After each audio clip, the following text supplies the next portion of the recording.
नमस्कार, मैं हूं संध्या आंचल और आप देख रहे हैं तुरंत न्यूज। चलिए चलते हैं बड़ी खबरों की ओर। बड़ी खबरें sponsored by child progressive school Asnabad Jhumritelaiya Koderma. Remix fall घूमने आए दो लड़के नहाने के दौरान गहरे पानी में डूब गए। इनमें से एक को गंभीर हालत में बुंडू ट्रॉमा सेंटर ले जाया गया, जबकि दूसरे लड़के की तलाश जारी थी। बुंडू ट्रॉमा सेंटर में भर्ती लड़के की मौत हो गई है, जबकि काफी मशक्कत के बाद फॉल से दूसरे लड़के का शव बरामद कर लिया गया है। ये दोनों लड़के सगे भाई थे। बता दें कि रांची से 8 लड़के कार से खूंटी पहुंचे थे। रिमिक्स फॉल पहुंचने के बाद लड़के नहाने लगे। इसी दौरान दोनों भाई गहरे पानी में डूब गए। उसके बाद उनके साथियों ने खूंटी के मरांग हादा पुलिस को घटना की जानकारी दी। इसके बाद स्थानीय गोताखोरों के साथ पुलिस भी घटनास्थल पर पहुंची। गोताखोरों की मदद से रिमिक्स फॉल में डूबे दोनों लड़कों की तलाश की गई। वहीं परिजनों को हादसे की जानकारी दी गई। खबर मिलते ही परिजन खूंटी पहुंचे। मृतकों के नाम शुभम कुमार और राजकुमार है। केंद्र सरकार ने सुप्रीम कोर्ट कॉलेजियम की सिफारिश पर न्यायमूर्ति यशवंत वर्मा के ट्रांसफर को मंजूरी दे दी है। अब वे दिल्ली हाई कोर्ट से इलाहाबाद हाई कोर्ट जाएंगे, जो उनका मूल कार्य क्षेत्र था। यह फैसला एक विवाद के बीच लिया गया, जिसमें उनके सरकारी आवास में आग लगने के बाद बड़ी मात्रा में कैश मिलने की खबर आई थी।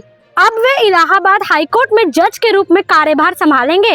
इसी के साथ दिल्ली हाई कोर्ट के एक अन्य जज जस्टिस चंद्रधारी सिंह का ट्रांसफर भी इलाहाबाद हाई कोर्ट में कर दिया गया है। बता दें कि कैश मिलने के मामले की जांच के लिए भारत के मुख्य न्यायाधीश संजीव खन्ना ने 22 मार्च को जस्टिस यशवंत वर्मा के खिलाफ 3 सदस्यीय आंतरिक जांच शुरू की थी। आरोप है कि न्यायमूर्ति वर्मा के आधिकारिक आवासीय परिसर से करेंसी नोटों की गड्डियां पाई गई थी, जहां 14 मार्च को आग लग गई थी।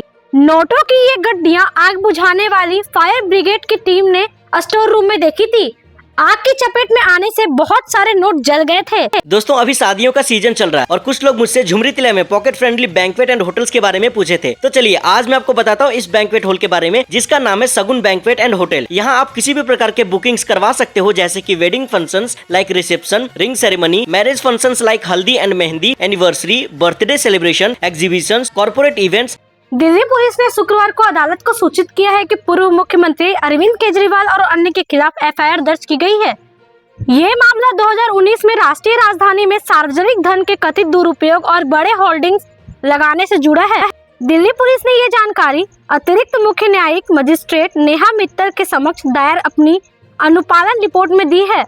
11 मार्च को अदालत ने इस मामले में एफआईआर दर्ज करने का आदेश दिया था, जिसमें संपत्ति विरूपण निवारण अधिनियम उल्लंघन का आरोप लगाया गया था। बता दें कि 2019 में दर्ज की गई शिकायत में आरोप लगाया गया था कि अरविंद केजरीवाल, तत्कालीन मटियाल विधायक गुलाब सिंह और द्वारका एवार्ड की पूर्व पार्षद नीतिका शर्मा ने जानबूझकर सार्वजनिक धन का दुरुपयोग किया है और क्षेत्र में विभिन्न स्थानों पर बड़े बड़े होर्डिंग्स लगाए हैं। अब इस मामले की जांच जारी है और 18 अप्रैल को अदालत में सुनवाई होगी। करनाल में फर्जी दस्तावेजों के जरिए आरोपियों की जमानत दिलाने वाले 2 साथीनों को पुलिस ने गिरफ्तार किया है।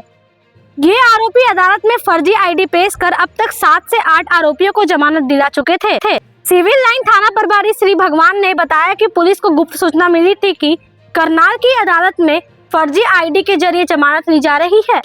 इसी सूचना के आधार पर पुलिस ने धर्मपाल और गुलाब नाम के 2 आरोपियों को रंगे हाथ गिरफ्तार किया है। ये दोनों आर्म्स एक्ट के तहत जेल में बंद आरोपी मनदीप उर्फ काला की जमानत कराने की कोशिश कर रहे थे। पुलिस ने अदालत से ही इन्हें पकड़ लिया और फर्जी दस्तावेज जब्त कर लिए। पुलिस जांच में सामने आया है कि गिरफ्तार आरोपी फर्जी आधार कार्ड और जमीन की जाली जमाबंदी बनाकर जमानत लेते थे। ये लोग हर बार अलग अलग आधार नंबर डालकर जमानत की प्रक्रिया पूरी करते थे। And much more. अगर फैसिलिटीज की बात करूँ तो आपको यहाँ पर 2 बड़ा AC halls, beautiful rooms with attached bathroom मिल जाएंगे, वो भी फुल्ली फर्निश्ड। यहाँ के रूम्स आपको वेल वेंटिलेटेड मिल जाएंगे with AC and geyser facility. इसके अलावा यहाँ आपको प्रीमियम लिफ्ट फैसिलिटीज मिल जाएंगे, सो दैट कि आपको स्टेयर्स चढ़ने उतरने की प्रॉब्लम ना हो। और तो और यहाँ आपको एक बड़ा बेसमेंट पार्किंग एरिया मिल जाएगा, जहाँ पर आप bikes and car easily park कर सकते हैं। Also you will get 24। Delhi police ने उत्तर पश्चिमी जिले के नरेला इलाके में एक बड़ी कार्रवाई करते हुए 2 नशा तस्करों को गिरफ्तार किया है। साथ ही उनके पास से 348 ग्राम हेरोइन बरामद की गई है, जिसकी अंतर्राष्ट्रीय बाजार में कीमत लगभग 70 लाख रुपए आकी गई है। न्यूज एजेंसी की रिपोर्ट के मुताबिक गिरफ्तार किए गए आरोपियों की पहचान रसाल पठान उर्फ थांडू उम्र 33 वर्ष और रहीम खान उम्र 27 वर्ष के रूप में हुई है। दोनों आरोपी उत्तर प्रदेश के गाजियाबाद जिले के रहने वाले हैं। पुलिस के अनुसार रसाल पठान के खिलाफ पहले से ही NDPS एक्ट और लूटपाट के 3 मामले दर्ज हैं। प्रसिद्ध अभिनेता और भारतीय जनता पार्टी के नेता मिथुन चक्रवर्ती ने बीजेपी के एक कार्यक्रम के दौरान बड़ा बयान दिया है। उन्होंने कहा कि अगर बीजेपी चुनाव नहीं जीतती है तो पश्चिम बंगाल में हिंदू बंगालियों का अस्तित्व खतरे में पड़ जाएगा। मिथुन चक्रवर्ती ने अपने संबोधन में कहा, हमें जीतना होगा और इसका केवल एक कारण है, बांग्लादेश ने जो दिखाया है उससे हमें सबक लेना चाहिए।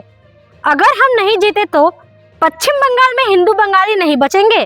अगर हम नहीं जीतते हैं तो बीजेपी समर्थक हिंदू बंगाली सुरक्षित नहीं रहेंगे, क्योंकि विपक्ष तैयार बैठी है और कह रही है कि अगर वे फिर से सत्ता में आई तो हमें खत्म कर देगी। मिथुन चक्रवर्ती ने अपने समर्थकों से अपील करते हुए कहा है कि किसी भी व्यक्तिगत विचारधारा या पसंद नापसंद को अलग रखकर बीजेपी उम्मीदवार को जिताने पर ध्यान दें। उन्होंने कहा, अभी कोई भी दूसरी बात सोचने की जरूरत नहीं है, पहले हमें चुनाव जीतना है। मुझे यह पसंद नहीं, वह पसंद नहीं, यह बाद में देखेंगे। पहले बीजेपी उम्मीदवार को जिताओ, पार्टी को जिताओ, यह हमारे लिए फायदेमंद होगा। भी इवेंट्स एंड फंक्शंस करवा सकते हो। यहाँ पर आप अप टू 700 मेंबर्स की गैदरिंग एट अ टाइम करवा सकते हैं। यहाँ का एग्जैक्ट लोकेशन है near the RVS school, Subhash Chowk के पास, रांची पटना रोड, झुमरी तिलैया। यहाँ का कॉन्टैक्ट नंबर आपको सामने स्क्रीन पर दिख रहा होगा, तो एक बार इन्हें कॉन्टैक्ट जरूर करें। अभी के लिए इतना ही, फिर मिलेंगे बड़ी खबरों के साथ। तब तक के लिए नमस्कार।